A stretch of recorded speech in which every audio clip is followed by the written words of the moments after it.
On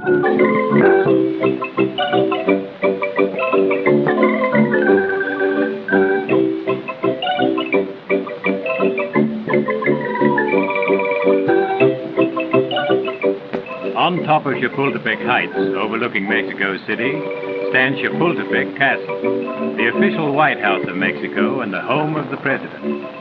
Built, decorated, and furnished by Maximilian, the last emperor of Mexico, and his consort Charlotte, the castle is filled with treasures of historic value and interest. From the castle balcony, one has a wonderful view of the city and the mountains. Here we see Sleeping Lady, 17,300 feet high, and Smoking Mountain, 17,800 feet high. The latter so called because of its volcanic origin. Sleeping Lady with its blanket of snow is so called because from a distance it has the appearance of a woman lying down sleeping. Often there are parades, both interesting and picturesque, impressive to visitors and a source of pride to all Mexicans. The cadets from the military academy, the West Point of Mexico, are the future army officers. The personal guard of the president is the Black Horse Troop. These horses and men are carefully selected and evenly matched, creating a fine appearance. The regular army, well equipped and properly drilled, show a confidence as to their ability and efficiency. The police department is one of the finest in the world. The men are carefully picked and extensively trained, both physically and in duties each must perform. One can see the result of such training and feel the pride these men have in their responsibility. The same condition is true of the fire department. They may not look like firefighters, but don't let their snappy dress uniforms deceive you. Each man is an athlete of the highest type. And with the blowing of the siren, they are on their way with the finest modern equipment to face the hazards of fire and to save human lives and property. On the Plaza de la Constitucion is the National Palace, containing the government offices, Senate chamber, and museum. Here hangs the Liberty Bell, first rung by the priest Hidalgo the night of September the 16th, 1810, calling the people to revolt for independence. It is rung now each anniversary at midnight by the president. The National Museum contains a wonderful collection of panels, the sacrificial stone, and treasures through which the early history of Aztec and Toltec races have been traced. The original Aztec stone calendar weighs over 20 tons, and its carving relates the history of world development during the early periods. The government has built and equipped a number of schools throughout the country where young Mexico is taught up-to-date scientific agriculture and farming methods. The Bank of Mexico was founded by the government in 1925 and has done much to stabilize the finance of Mexico. The National Theater was started in 1900, and though not fully completed, has cost 20 million pesos to date. The downtown streets of Mexico City are narrow.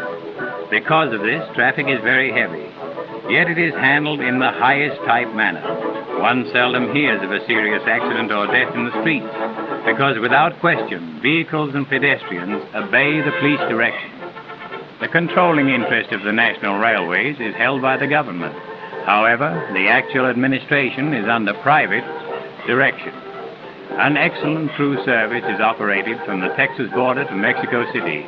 At least one member of each train crew speaks English, and the stranger is made comfortable and welcome. The Federal District is patterned after our District of Columbia. Its attractive parks, some of which are equipped with outdoor radios for the entertainment of the people, are places of beauty where all are welcome to relax, rest, and enjoy the pleasures provided by official Mexico. This is the beautiful statue of Cuauhtémoc, the last Aztec emperor. His army was defeated by the Spaniards in 1521. Cuauhtémoc was captured, and as pictured on these brass plates, tortured to death in an attempt which failed to make him disclose the hiding place of the Aztec treasure. The Victory Monument is located in the heart of Mexico City and is dedicated to Mexican independence. This capital city, because of its elevation and protective mountain range, has the finest tropical climate in all Mexico. And with 1 million population, it is a most modern city, well laid out. From the air, we have a dandy view of the new stadium building of concrete and steel in horseshoe shape. The playground where grown-ups never seem to be too busy to stop and romp with the kiddies. The National Recreation Field planned by the government is often the scene of public events and fiestas. The bridle path in Chapultepec Park is a popular spot. Here Army officers in uniform and citizens in costume mounted on spirited horses may be seen taking their daily exercise.